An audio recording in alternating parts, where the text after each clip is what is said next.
For today's video, magagata tayo ngayon ng ito guys, sariwang sariwa yellow pin. Nabili natin to ng 250 pesos.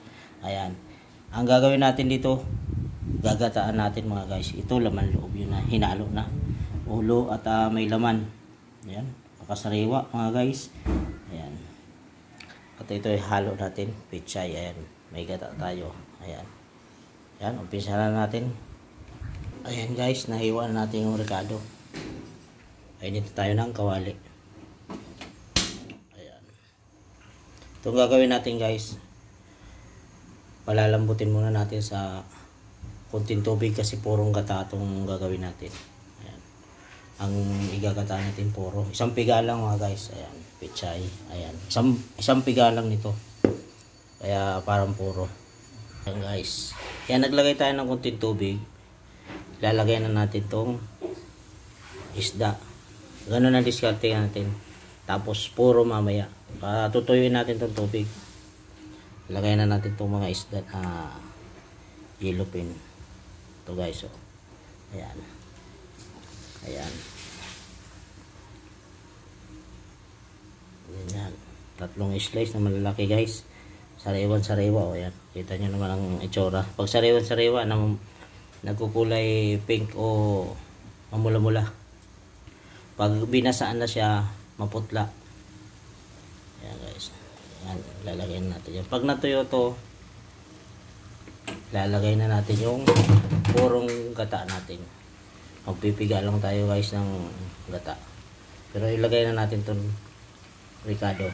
Ilagay na natin to sili. Ayan, o. Sunod natin ay luya. Maganda yung luya, pampabango. Kung may tanglad, pwede rin. Luya. Pwede rin may kamatis, pero mas magandang walang kamatis. Kasi para hindi mabilis mapanis. Ayan. Ayan guys, oh. Ayan. Sunod natin ang sibuyas. Ganyan lang. Dali lang ang proseso. Kanya-kanya diskarte ng paggagata. Pwede nyo rin lagyan ng kunting suka o kalamansi. Ayan. Ayan guys. Ipigaan na tayo ng gata. Ayan. Ayan. Nakapigaan na tayo guys ng gata. Pero ilagay na natin itong pichay. Magtutubig kasi ito eh. Pichay. Ayan guys ha. Titingnan yung ginagawa ko, para yung mga hindi marunong magluto, matuto. Pichay guys. Ang pichay hindi nyo pwedeng pailalim, masusunog yan. Ibabaw lang yan. Madali lang maluto. Pagkalagay ng pichay, tutubig yan eh. Ayan guys. Ayan. Sili. Lagayan natin ng sili. Labuyo at sili green. Ayan. Ayan. Siyempre, nandito ang pampalasa dahil wala nang bitsin-bitsin, isang gastos lang. Lalagay natin yung pampalasa. Magic sarap. Ayan. Ayan guys. Tapos, asin. Para may matutunan kayo sa ating mga content. Asin. Tama yung ganito lang asin. Di bali matabang, huwag lang maalat.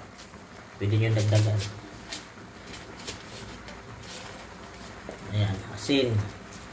Okay na yan guys. At medyo konti na lang. Silipin natin yung gata. Tubig. Ayan. Konti na lang yung ating sabaw. At puro naman yung gata. Pwede na natin itong ilagay yung piniga natin guys. Oh. Ayan. Pwede na natin konti na lang. So baka masunog. Puro yung guys, amin na. Ayan. Ayan. Bigay natin sa natira.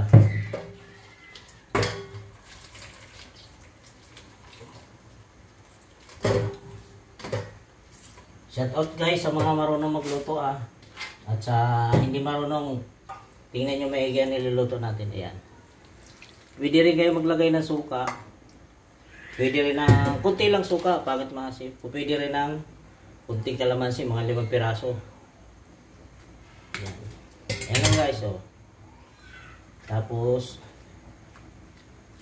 kasi ang isda madali lang maluto yan. Huwag nyo nang tatakpan guys. Yan na yung kuhan. Maluluto at maluluto yan. Yan. Ayan guys, oh. Patuyo-tuyuin lang natin ng konti yung gata, luto na yan. Ayan. Huwag yung tatakpan kasi magtutubig. Ayan. Pwede nyo rin gawin 2 gata. Pwede rin, 2 piga. Pero sa akin isa lang dahil ganyan lang. Mas maganda kung purong-puro, ipapapiga nyo sa palengke. Yun, walang tubig talaga. Ayan. Ganyan lang guys, oh.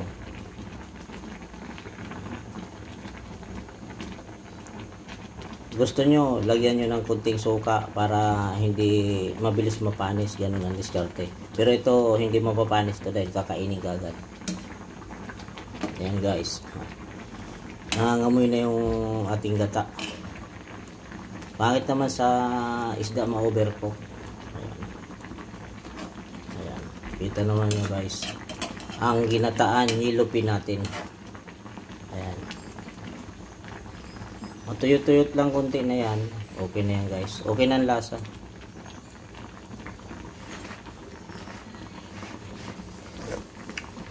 Tama ang alat. Malinamnam ang ating anlasa. Ayan. Ayan guys ha. Talagang yummy.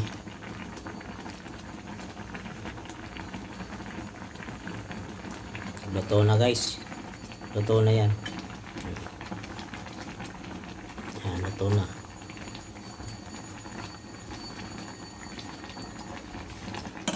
Friends.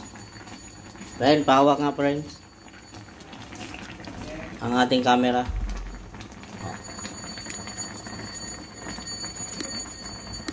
Ayan. Ayan, luto na guys. Ayan. Siyempre, sasandok na tayo. Ayan. Ayan. Kita nyo. Ayan. Ayan. Kain tayo.